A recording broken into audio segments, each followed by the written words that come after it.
Good morning. My name is Ángel Armando de Boedo. I go to present my two avatars. Her name is Jack. Her age 22 years old. Her from Wellington, New Zealand.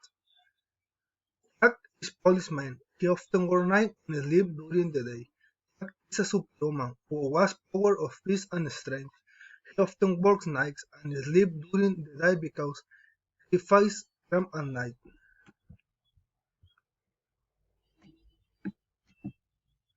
Jack is very good at using weapons, but he doesn't more than cameras. He prefers than the in hell. He often takes care of patients on the most important trips and not failed any missions. He goes to gym every day. Jack likes to fight the crime, but she doesn't like murder.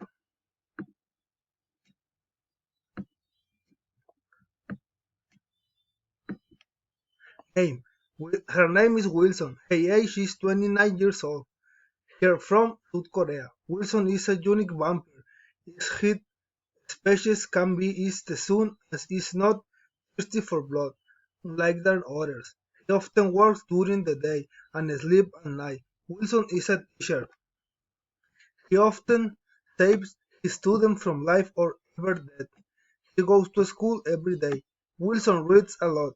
Wilson speaks Chinese, Spanish, English, German, Russian, Japanese, French, Arabic, Portuguese, Indonesian, Korean, and Turkish. Thank you. This is my presentation. It's simple. Thank you.